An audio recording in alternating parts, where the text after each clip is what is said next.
Hi, I'm Sophia. I'm going to be interviewing my mom, which is also a teacher for autistic kids in the Newark Public School District. Okay, so how many years have you been teaching? I've been teaching for 18 years now. And what made you decide that this is what you wanted to do as your job? I was a regular teacher, and it was a coincidence that there was a class that had bilingual students. Students were not familiar with English, they needed a bilingual teacher. And I went for an interview, walked around the school, of course, and my heart went for these kind of students right away. I loved the place, and I decided that things are meant to be sometimes, and I chose to work there. And that's what I like to do. It's very rewarding, the kind of work that I do. Small things for so many people are major, are humongous for the kind of population that I work with. And I enjoy every single day still. Okay, and what type of activities do you have planned for the kids, like when they come into school until 3 o'clock when they leave school? First of all, we have a schedule that we follow, which consists in academics, but uh, also and based on ADL, activity of daily living. That's what my students need the most, is to become as independent as they can be. But the academic component is still very important because although they're autistic, they're capable of doing so much. And independence can mean also being able to write their names, being able to say what is their name, where they live at, and what they need and what they want. So, being able to express their needs and their wants is part of, has an academic component, but it has also the ADL component, which is basic and very important for this kind of population. Okay, so have you ever had any aggressive actions towards you or witnessed any aggressive actions from the kids to any adult or any of their peers in class? Many different times, not only towards me, myself, but also towards their peers or even other staff member.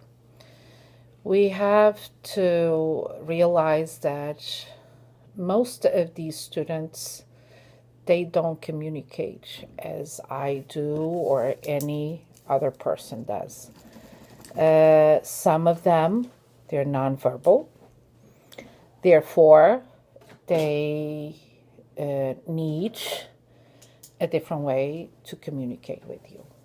And since they're not able to use words most of the time, they try to let us know. They try to really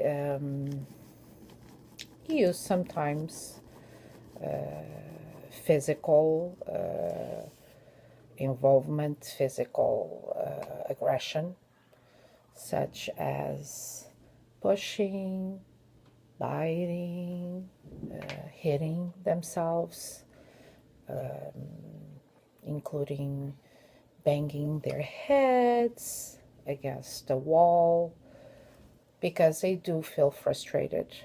They're not able to communicate. Also, there are so many other behaviors that, of course, we try to control such as drooling, as I said before, self inflicted, such as biting their hands or other siblings. But as I said also before, this is a way of them reaching and trying to let us know what they really need or what they really want.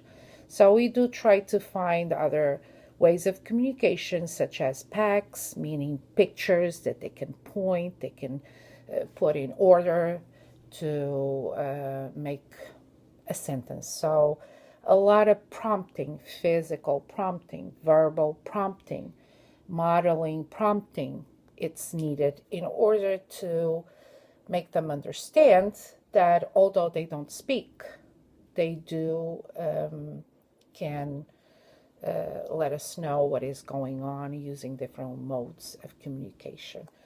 Of course, this requires a teamwork. I don't work alone. I have two teacher assistants. I do also have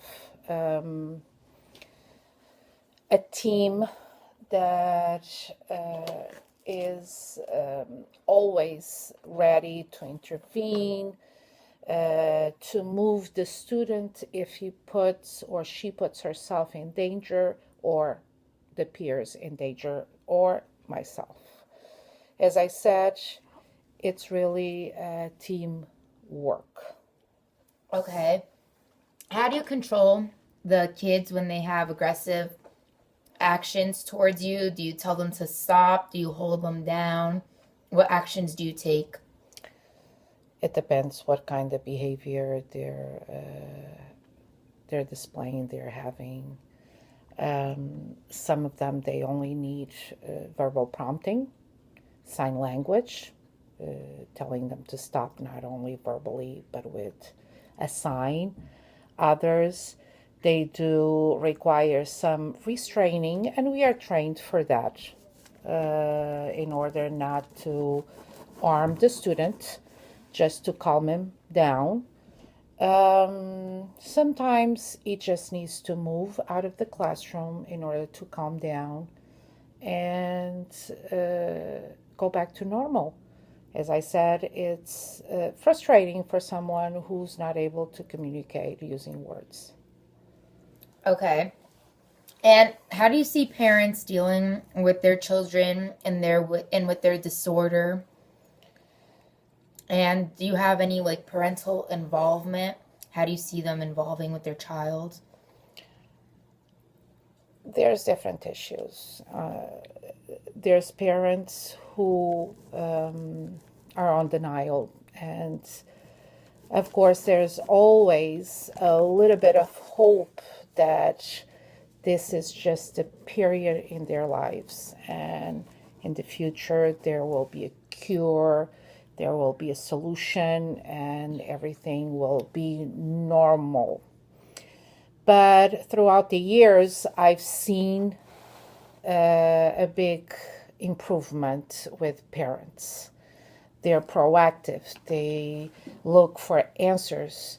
They look not only for answers for themselves, but for the needs of their child. In my school, we have parental involvement, and it's big. It's really based on our school work, because we do have parental meetings every single Thursday, where the parents are more than welcome to come to our school, ask questions, looking for answers and other opinions of other parents. And to be honest with you, just listening to other parents is healing. It's positive because they see they're not alone, that their problems are not only theirs, and they can share experience, they can share ideas, and that helps a lot. But also, only if there is that parental involvement can really work, can really improve and bring positive things in these students' lives. Because if we work on consistency, if we work very hard in school and at home nothing is being done, we don't see really results. But if there are communication between parents and teachers, and we do have that, I do have a communication notebook where I try to write a little comment, a little something every day, so the parent knows what is going on with their child, knows exactly what they're learning, what they're doing in school, and hopefully being able to carry that home and work on those same skills. So parental involvement is really important, but we staff need to take the initiative because it's really hard for most of the parents to accept and to expose themselves to the community, even to the school.